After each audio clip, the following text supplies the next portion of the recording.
Now recording is on, ठीक है। So no disturbance. तो जल्दी जल्दी उसको एडिट करते रहिए ना, ज्यादा देर ना लगे।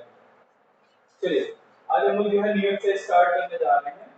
न्यू एक्सरसाइज का कॉन्सेप्ट हमने आपको पहले ही दिया था, दैट इज अगर इंटरेस्ट जो है, इफ अगर आपका इंटरेस्ट जो है वो कंपाउंडेड एनुअली की जगह जो है कंपाउंडेड हाफ ईयरली हो जाए, कंपाउंडेड क्वार्टरली हो जाए, then what we are going to do now, ठीक है ना। ऐसे केसेस में क्या चेंजेस आते हैं, ठीक है, that we have to see that. अब देखिए यहाँ पर क्या होता है, different cases will be there, so we are going to study now case.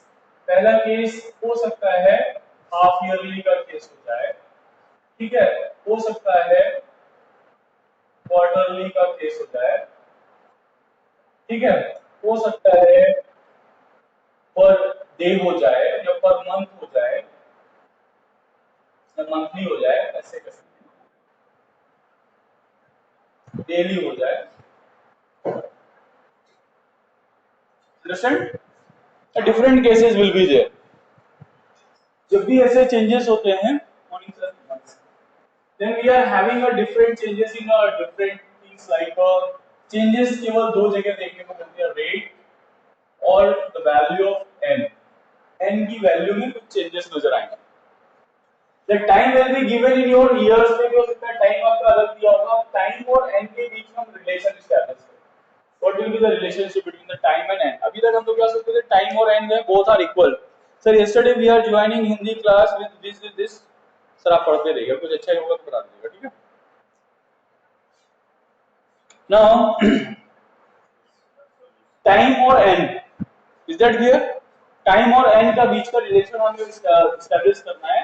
Actual अभी तक जो एनुअली होता था, पर एनम होता था, तो टाइम हमारा जो है वही टाइम ही हमारा जो है एन की वैल्यू लगती थी, बट ऐसा नहीं है। Time is not always equal to N. Time हमेशा जो एन के बराबर नहीं होता है, ठीक है ना। टाइम और एन जो है दोनों अलग अलग भी हो सकते हैं। कैसे हो सकते हैं, because N is what, how many times the interest is going to be calculated, ठीक है ना। एन क्या है, दैट इज कितनी बार आप जो इंटरेस्ट कैलकुलेट करेंगे। जबकि टाइम क्या है, for how much time period you have taken that money or you have given that money to someone. ये दोनों में डिफरेंसेस है। टाइम पीरियड अलग होता है और आपका एन का वैल्यू अलग। लेकिन अभी तक आपने जो केसेस पढ़े वो क्या थे कि दैट इज एनुअली कैलकुलेशन हो रहा था, साल में एक ही बार इंटरेस्ट कैलकुलेट हो रहा था। तो अगर आपने 2 साल के लिया है तो आपका 2 बार होगा, तो आपका दोनों चीजें जो है मैच कर जा रही है, ठीक है। बट अगर ऐसा नहीं हुआ तो क्या होगा, ठीक है ना। तो let's first discuss that is the case of half yearly. अगर हम ले लेते हैं कि अगर हमारा जो है हाफ ईयरली हो, टाइम हमारा मान लीजिए यहाँ पे 3 इयर्स या जो भी दिया होगा, ठीक है। रेट अगर हमारा जो है वो रेट जो है हमारा वो 8% दिया होगा, ये ओरिजिनल वैल्यूज है। हम देखेंगे कि हमारे इसमें आर की वैल्यू में क्या चेंज आएगा और एन की वैल्यू में क्या चेंज आएगा।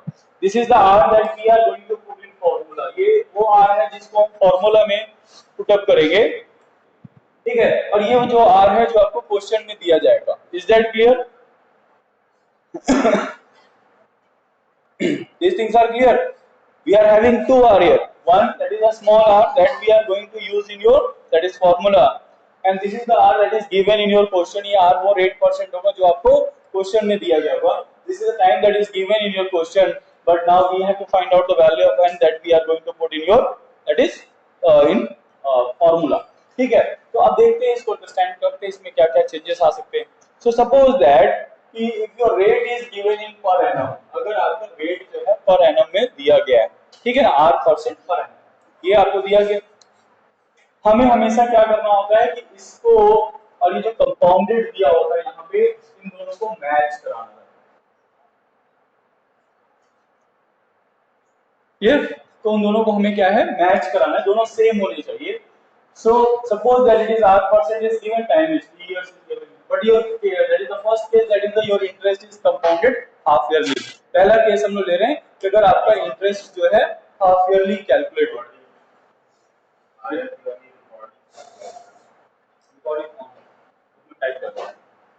रिकॉर्डिंग ऑन है. It is a special type of recording. Yes students, it is a special type of recording. आज हम स्क्रीन रिकॉर्ड कर रहे हैं, मोबाइल से आपकी क्लासेस हो रही है, लैपटॉप पे सिर्फ सर बैठे हुए हैं तो आपके कमेंट्स पढ़ रहे हैं, ठीक है. तो आप टेंशन मत लीजिए, क्योंकि वो रिकॉर्डिंग का जो है वीडियो बहुत अच्छा क्लियर नहीं आता था, अब आपको जो वीडियो मिलेगा वो एकदम परफेक्टली क्रिस्टल क्लियर वीडियो मिलेगा। वॉइस भी क्लियर आ रही होगी, है ना? हाँ, रिकॉर्डिंग में वॉइस आएगा, आएगा, इसमें आएगा। I will give you the latest technology. Very genius. चलो आ जाओ। So now see here, in case if your rate is given r% per annum and time is in t years, but your interest is calculated compounded half yearly, then what will happen that your r small r is equals to capital R upon 2, and small r की value कितनी आएगी? That is half of the rate given to you in per annum. Is that clear? अगर आपका rate पर जो है वो r% per annum दिया हुआ है और आपका इंटरेस्ट जो है वो हाफ ईयरली कैलकुलेट हो रहा है, तो हम क्या करेंगे, जो हमारा फॉर्मूला पे हमें आर का वैल्यू रखना है, that will be equals to half of the rate given to you. Plug लगाइए, ऑन करिए, आ जाए। Is that clear? ये समझ में आया सभी को? Now what will be the value of n? n is equals to 2 times of time. n की वैल्यू कितनी आएगी? That is 2 into time. This is the change that you have to do during that is when your rate interest is compounded half yearly, but your rate is given in r% per annum and time is given in t years. अगर आपका rate r% per annum में दिया हो, time आपका t years में दिया हो और आपको लेकिन कंपाउंडेड हाफ ईयरली हो रहा हो, तो फॉर्मूले में आपको r की वैल्यू कितनी रखनी है? Half of r upon that is का हाफ कर देना है और टाइम को हमेशा क्या कर देना है? डबल कर देना। n की वैल्यू क्या हो जाएगी? That is 2 times of time. Is that clear?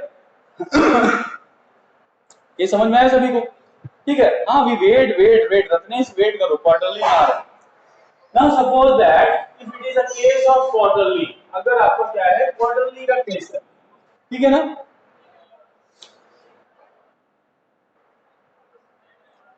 If it is a case of overheating, चलिए now it is if it is a case of quarterly, then what we are going to do now, अब हमें क्या करना है यहाँ पे, that is in case of quarterly your r becomes that is r upon 4 and n is equals to 4 times of that is time period. Is that clear? Is that clear? लेकिन हमेशा याद रखिएगा टाइम आपका किसमें होना चाहिए? Years में होना चाहिए, ठीक है? Sometimes what is it is given, आपको दिया कि time is equals to 6 month, अब आप बोल रहे हो 6 के 6 4 जा 24 कर दिया, ऐसा नहीं करना है, ठीक है ना? Don't do like this. If it is given in 6 month that is in month, so you have to first convert it into year. Year में कन्वर्ट करेंगे आएगा 6 अपॉन 12, फिर सर ने बोला 4 से मल्टीप्लाई करो, ना 4 से मल्टीप्लाई करो, 4 3 जा 12, 3 2 जा 6, तो वैल्यू कितना आया? 2, n का वैल्यू कितना हो जाएगा? 2। Is that clear? So if your time is given, यानी कंडीशन क्या है, ये कैलकुलेशन हम तभी करते हैं जब आपका टाइम ईयर्स में होना चाहिए, रेट जो है परसेंट पर एनम में होना चाहिए। Is that clear? ये हमेशा याद रखना है कि ये जो फॉर्मूला सर बता रहे हैं तभी एप्लीकेबल होता है जब आपका टाइम ईयर्स में होना चाहिए और रेट आपका 8% पर एनम में होना चाहिए। इन केस अगर आपका टाइम ईयर में नहीं है, मंथ में है, first you have to convert it into year by dividing it by 12 और उसके बाद आप फॉर्मूला लगा दीजिए, आपको एन का वैल्यू मिल जाएगा। Is that clear? समझ में आया सभी को? ठीक है, समझ में आ रहा है कि नहीं सभी को? किसी के मन में कोई सवाल है तो बताइएगा। Okay, now in case of monthly, अगर ये मंथली है तो we are having then r is equals to r upon 12, ठीक है ना? r क्या हो जाएगा? 12, because we are having a 12 months. Is that clear? अगर आपका जो है मंथली का केस होता है तो आपका देखते हो 1 ईयर में कितने मंथ्स है? दैट इज 12 मंथ्स है। So what we have to do now in case of monthly, that is small r, that is आपको r का वैल्यू फार्मूला में क्या रखना है? दैट इज इक्वल्स टू जाएगा r upon 12। Is that clear? And this n will become a n is equals to जाएगा आपका 12 into t। How much it is equals to? That is 12 into t। ठीक है, तो ये सारी चीजें होती हैं। अब यहाँ पर से वही कंडीशन हम बोलेंगे कि आपका ये फॉर्मूला तभी एप्लीकेबल है जब आपका टाइम इयर्स में दिया हो और आपका जो है रेट परसेंट पर एनम में दिया हो। Is that clear? Is clear to all of you? अभी हम लोग क्वेश्चंस करेंगे तो डाउट और क्लियर हो जाएंगे। ठीक है, अभी तो जस्ट आपको सिर्फ ये नोट कर लेना, इसको नोट कर लीजिएगा because it is not given in your books. आपके बुक में ऐसा नहीं दिया होगा, वो डिफरेंट वे में दिया हुआ है। ठीक है, तो हम क्या कर रहे हैं, उसका एक पूरा कंबाइंड कॉन्सेप्ट आपको निकाल के दे रहे हैं। ठीक है, तो इससे आपको जो है इजी हो जाएगा करने के लिए और लर्न करने के लिए। ठीक है, तो आप एक जगह ये टेबल का फॉर्मेशन अपनी कॉपी में कर लीजिएगा। ठीक है, जो भी रफ कॉपी है आपके पास, प्लीज सब लोग अपने रफ कॉपी ले लीजिएगा, वीडियो में देख लीजिएगा, बाद में वीडियो अवेलेबल रहेगी आपको यूट्यूब पे। ठीक है, तो आप उसमें से देख के नोट कर लीजिएगा। In case now if it is daily, हालांकि ये सब केसेस जल्दी नहीं मिलते हैं, we are having only these two cases, mostly हम लोग यही दो केस यूज करते हैं। फिर भी आपको नॉलेज रखना चाहिए, आईसीएसई बोर्ड इन क्वेश्चंस को बहुत देता है। ठीक है, या कॉम्पिटिटिव एग्जाम में आपको दोनों बहुत दिखते हैं। फिर अरे बता सर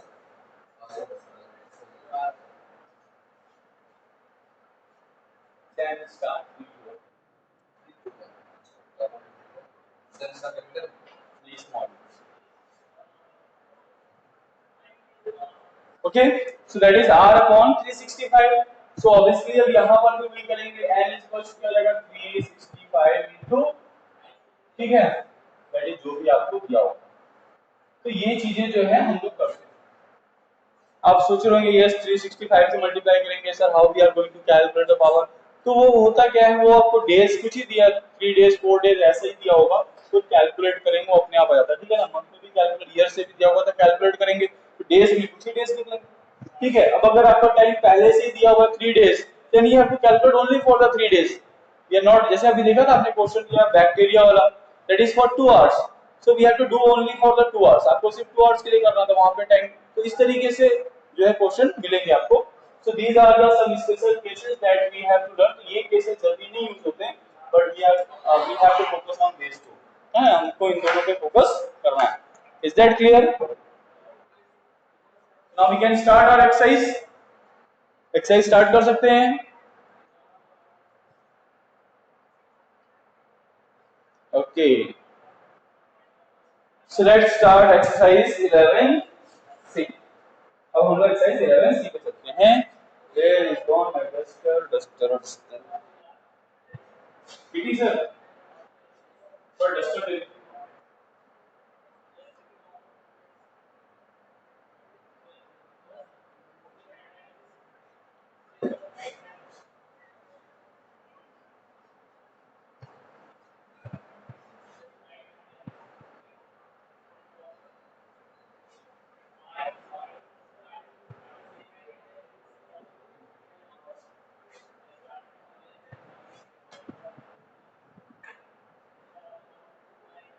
एक्सरसाइज 11 सी। ओके,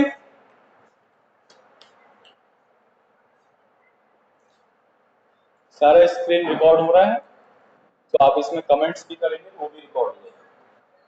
जो भी कमेंट्स कर रहे हैं सारे रिकॉर्डिंग आ रही है।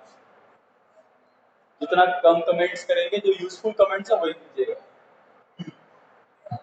Question number 1, find the amount and the compound interest on rupees 8,000.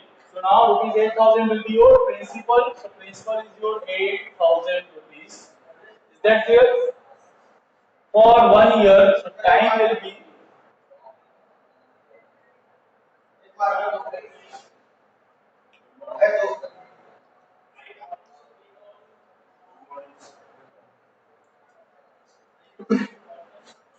at 10%. Rate is equals to 10% per annum. Compounded half yearly. अब केस देखिए क्या आ गया, compounded half yearly, compounded half yearly. अब देखिए आपका केस आ गया, first case rate is given in year, time is given in per annum, but the compounded half yearly है, then small r is equals to capital R upon 2, यानी कि that is 10 upon 2, that is equals to 5% per half yearly. You have to write like this. Is that clear? आपको ऐसा लिखना है, वहां पे answer में ऐसा आपको लिखना पड़ेगा, that is ठीक है, then small r is equals to that is 5% आ गया आपका। now n is equals to n हमने किया था 2 into t, so that is 2 into 1, that is equals to 2। तो n का वैल्यू कितना हो गया 2। n का कोई यूनिट नहीं है यहाँ पे, n का कोई यूनिट नहीं होता है, तो सो आप यहाँ पे हम लोग ईयर्स ईयर्स कुछ नहीं लिखेंगे, n will be that is 2। n एक नंबर है, उसका कोई यूनिट नहीं है, टाइम का यूनिट, ठीक है ना। टाइम क्रिस तिवारी को समझ में नहीं आया? क्रिस, अभी हमने आपको केस समझाया कि हमारे पास कभी कभी क्या होता है कि हम रेट जो है 5% पर एनम बता देते हैं, लेकिन हम इंटरेस्ट जो है वो क्या करते हैं, है ना, हम वो इंटरेस्ट जो है वो क्या करते हैं, हाफ ईयरली कैलकुलेट करते हैं। तो when we are going to calculate interest half yearly, तो ऑब्वियसली हमने जो है एक साल के लिए आपको इंटरेस्ट बताया हुआ है, तो 6 महीने पे तो आप उतना इंटरेस्ट हमको नहीं देंगे। आप बोलेंगे ना सर वो तो एक साल के लिए है, आधे महीने 6 महीने का बताइए कितना देना है, तो वहां पे ऑब्वियसली रेट क्या हो जाएगा, कम होगा। तो वही हम यहाँ पर दे रहे हैं कि your rate will be your 10% per annum, ठीक आपको दिया हुआ है, but interest being compounded half yearly, interest half yearly calculate हो रहा है, तो हमें जो फॉर्मूला में रेट रखना है, आर की वैल्यू रखनी हो तो आ जाएगी, इसका हाफ रखना पड़ेगा। We are not going to put the complete value, clear. So we have to write the half of it, that is 5%। लेकिन अब इंटरेस्ट आपको एक साल के लिए दिया है, तो एक साल में यानी आपका इंटरेस्ट हर 6 महीने पे कैलकुलेट हो रहा है, तो साल में कितनी बार कैलकुलेट होगा, 2 बार कैलकुलेट होगा, because we are having 2 6 month in a year. So is that clear? So यहां पे हमने निकाल लिया एन का वैल्यू कितना है ये। Now we are going to calculate amount. Amount is equals to p 1 plus r upon 100 power n. So now p will be your 8000, 1 plus,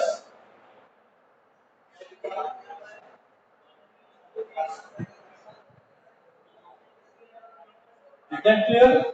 So 8000 into 105 upon 100, तो आपको पता ही है एलसीएम ऐड हो जाता है 1 2 3 1 2 3। Is that clear?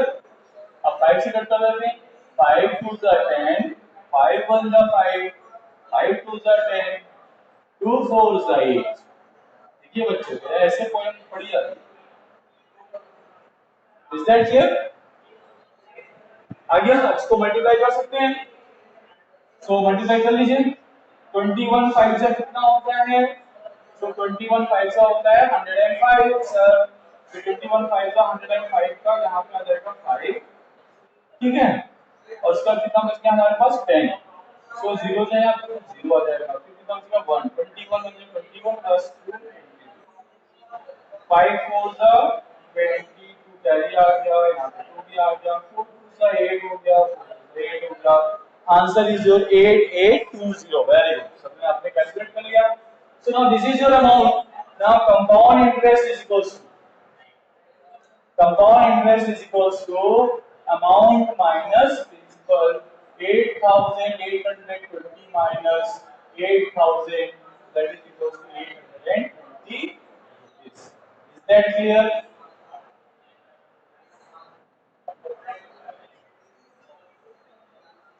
क्लियर, सभी की समझ में आया?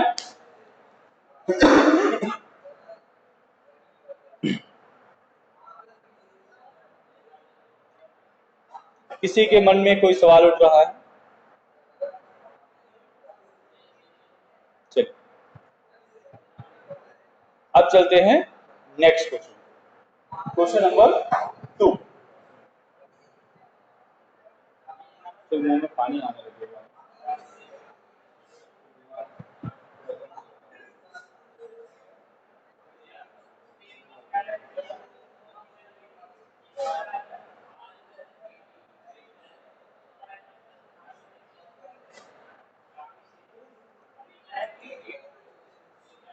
कितना? Let's start question number 2.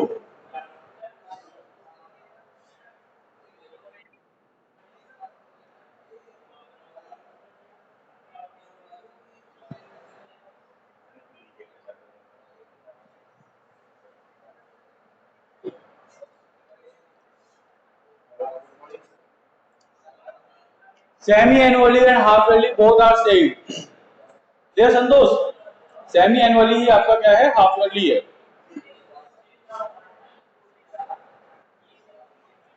Now see the question number 2.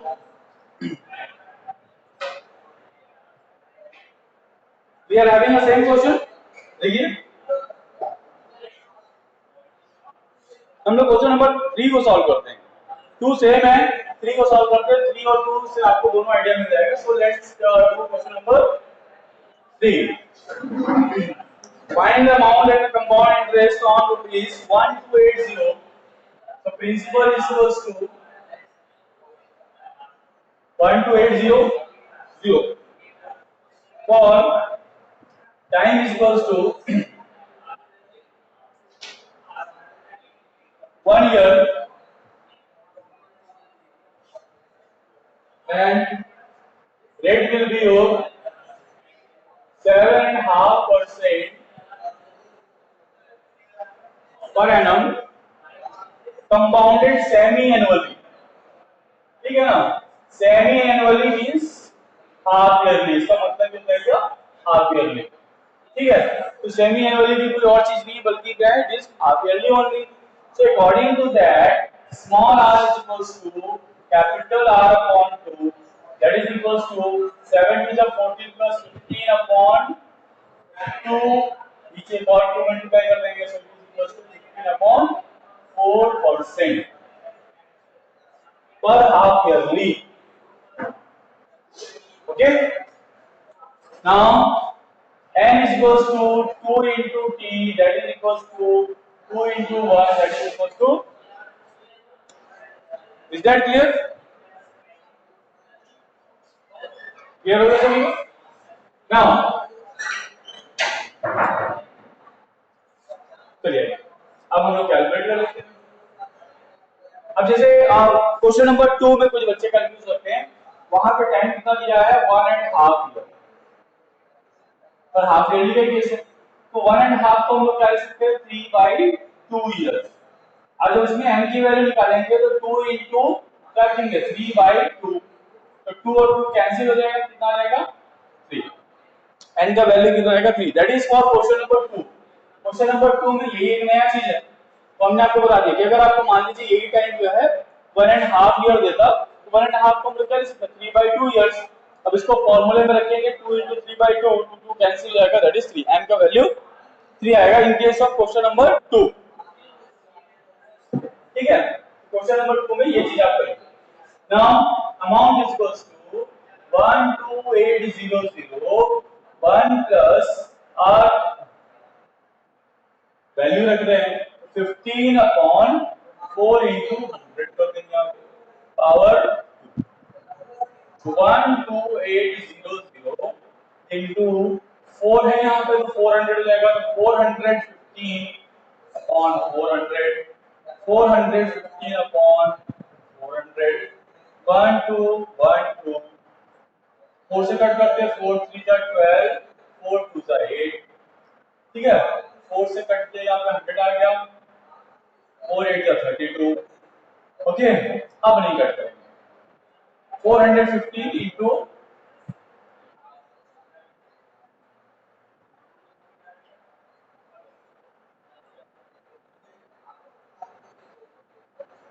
चलिए जल्दी से मल्टीप्लाई करिए। 415 into 415 into 8।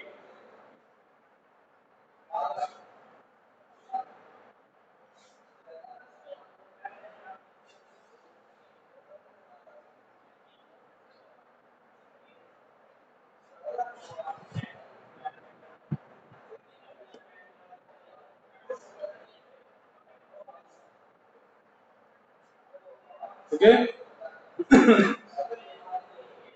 कितना आया है? 1377800।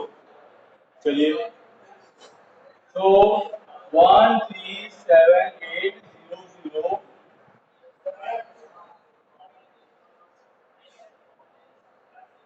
778, सो अपॉन 100, सो दो जीरोस कट जाएंगे, कितना रहेगा? 13778। so this is your amount. Okay, and compound interest is equals to amount minus principal, so 13778 minus 12800।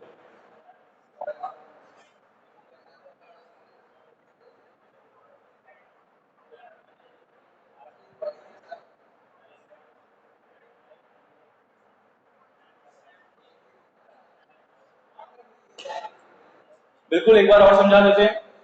देखिए आपको दिया हुआ है that is the principal 12800, how for how much time you have taken that money, that is for 1 year, rate is your 7.5% per annum. Clear Avinash? ठीक है। अब अगर आपका ये है क्योंकि सेमी एनुअली है, सेमी एनुअली का मतलब हाफ ईयरली होता है, तो हमें क्या करना पड़ेगा, रेट को हाफ करना पड़ेगा। तो 15/2 को हाफ करेंगे तो नीचे और 2 मल्टीप्लाई हो जाएगा, दैट इज जाएगा 15/4%। टाइम 1 ईयर दिया हुआ है, 2 से मल्टीप्लाई करेंगे, एन का वैल्यू कितना जाएगा 2। ठीक है ना। किसी ने क्वेश्चन पूछा था कि sir what is the importance of N, N is represents या how many times interest is being going to be calculated, interest कितनी बार कैलकुलेट होगा, एन हमें सिर्फ ये बताता है। यहाँ पे कितनी बार होगा, 2 बार होगा। ठीक है ना। तो n का वैल्यू कितना आ गया 2। Now formula we know that 12800 into, अब यहाँ पे देखिए 4 into 100 होगा, 400 हो जाएगा, एलसीएम लेके 400 आएगा, तो यहाँ भी 400 आएगा, 400 plus 15, 415 upon this one. Is that clear? तो इस तरीके से हम लोग इसको रखेंगे, सॉल्व करेंगे, हमारी वैल्यू कितनी आ गई 13778, that is your. Is that clear? और उसका जब हमारा ये निकला, हमने इसे अमाउंट में से प्रिंसिपल माइनस कर दो, you will get your this one. Clear? Now see the question number, अब ये तो हो गया थर्ड। अब फोर्थ क्वेश्चन क्या दे रहा है? फोर्थ क्वेश्चन भी सेम है, 1,60,000 प्रिंसिपल है, टाइम 2 इयर्स है, रेट 10% पर एनम है, कंपाउंडेड हाफ ईयरली है, एन का वैल्यू यहाँ पे कितना हो जाएगा 4, क्योंकि 2 2 सा 4, और देन रेट कितना हो जाएगा 5%। ओके, ये आप कर लीजिएगा। Let's do question number 5। हम लोग करते हैं क्वेश्चन नंबर 5।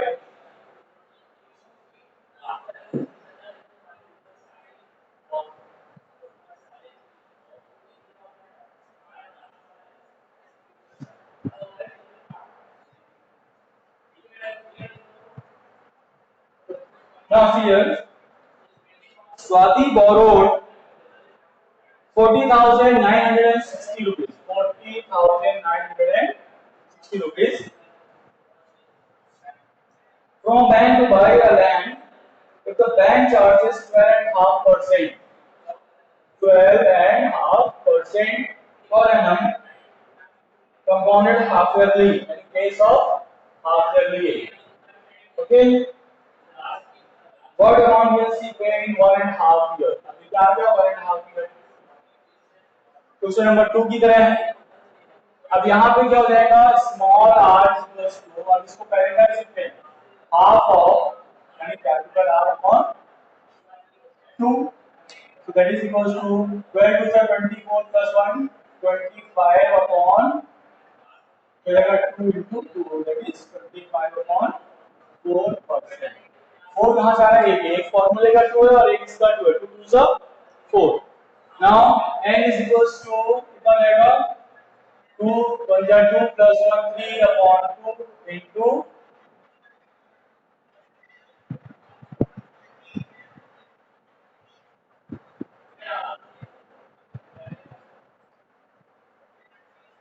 ठीक है।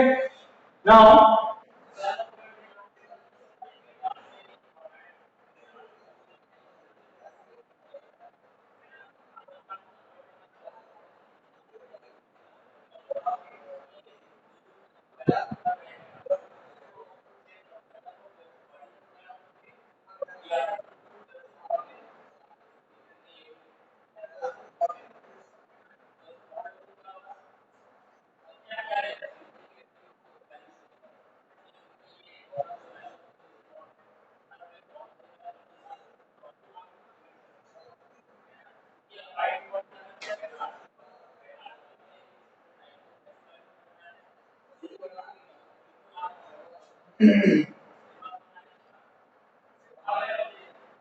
आप चाहो तो यहाँ पे कैंसिलेशन भी कर सकते हैं।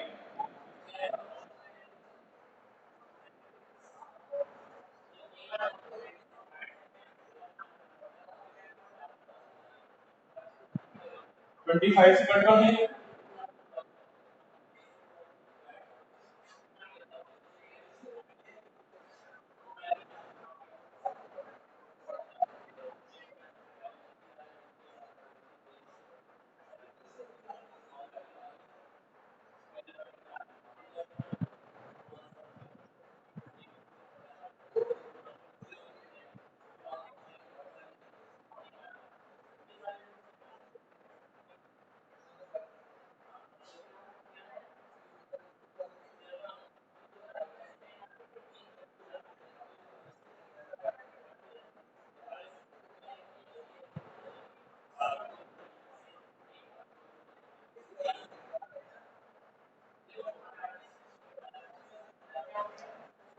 Yes, now find the value of 17 into 17 into the digit value 17 into 17 into 17 into 10.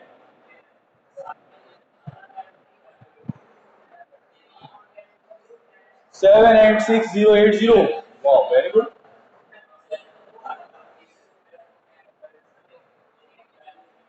786080 पक्का ना सही निकाला है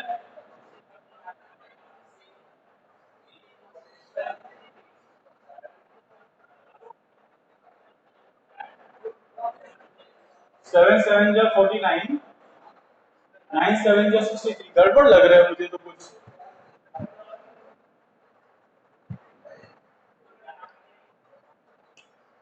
मनमोहन देसाई आई थिंक कुछ गड़बड़ ही लग रहा है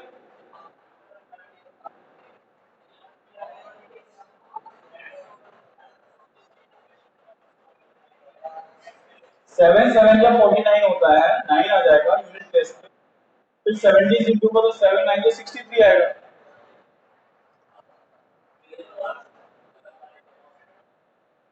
वही तो गड़बड़ लिख रहे हो गड़बड़ गड़बड़ गड़बड़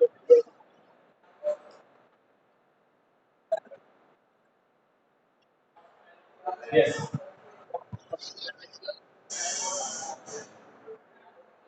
तो आंसर इज 49130 भाई तुम सोच रहे इतना बड़ा वैल्यू कैसे आ ठीक है सो now this is your this one amount so compound interest करना है आपको so what amount you will pay and also find the interest so compound interest is equal to amount minus principal 49130 minus 40960 so 0 minus 0 0 6 minus 3 that is 13 minus 6. So 13 में से 6 को minus किया तो it will be a 7. Then आपको यहाँ पे कितना जाएगा that is 10. 10 minus 9 किया 1. Now I get 8. 8170.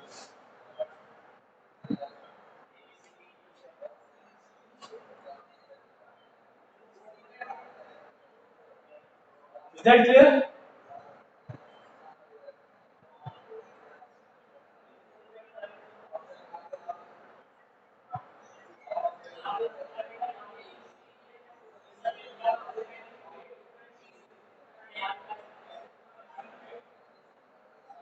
Now move on next one. चलिए next पे करते हैं.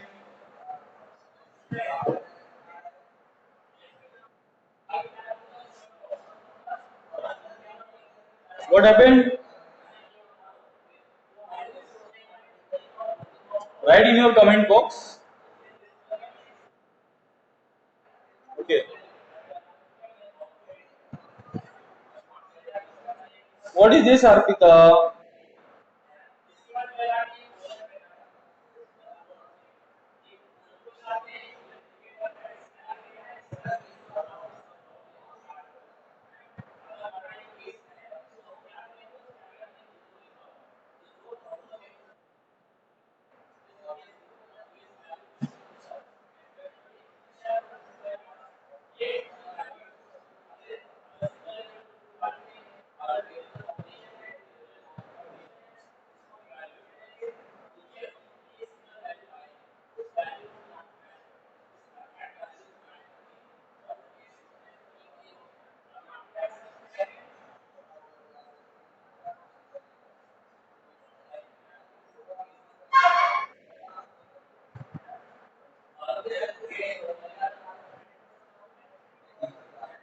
Now next question. Let's have a question number 6. Mohammad Aslam purchased a house from Awas Vikas Parishad Credit. The cost of the house is 1,25,000 and the Parishad charges interest 12% per annum compounded half yearly. Find the interest paid by Aslam after a year and half. Question तो वैसे same है. Same question we are having. Principal is your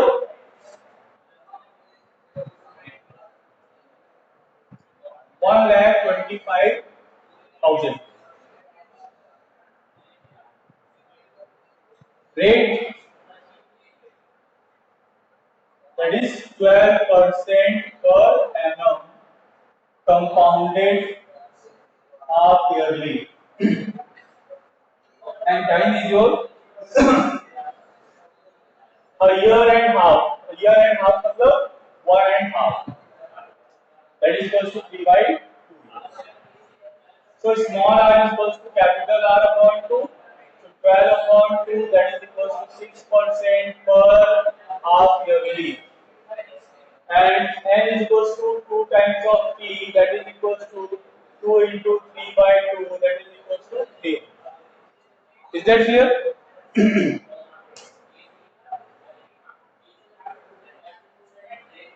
ये समझ में आया? Now let's calculate. चलिए calculate करते हैं.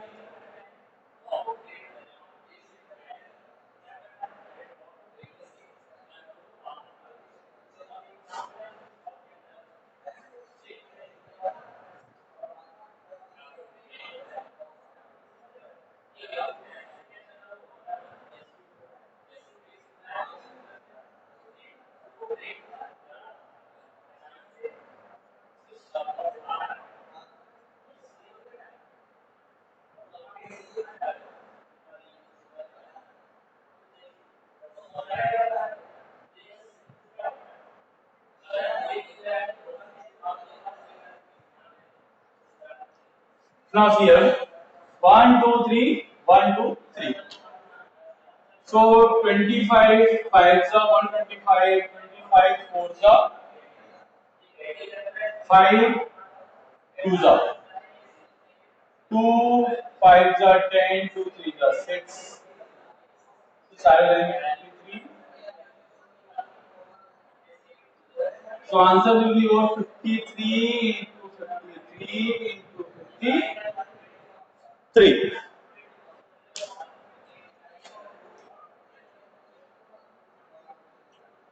So 3 3s are 9, 9 3s are 27. आप 3 मल्टीप्लाई करिए, आंसर भी क्या आएगा?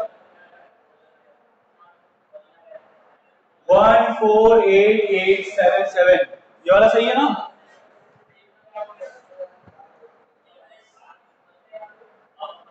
148. Now you can calculate simple interest. Simple interest is equals to amount minus principal.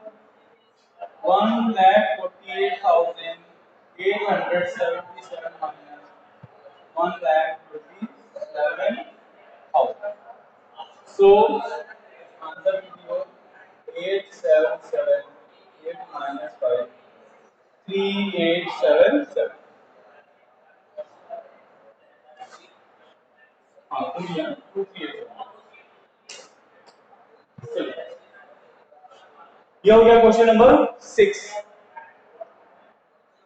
ठीक है, टाइम भी हो गया और मेरे मिनट्स. चलिए आज यहीं पे ब्रेक करते हैं. 6 क्वेश्चन हो गए हैं. 3 क्वेश्चन वैसे आप होमवर्क में कर सकते हैं, सेम है, सेम टू सेम क्वेश्चंस है. इसी तरीके से आप कोशिश करिएगा. ठीक है.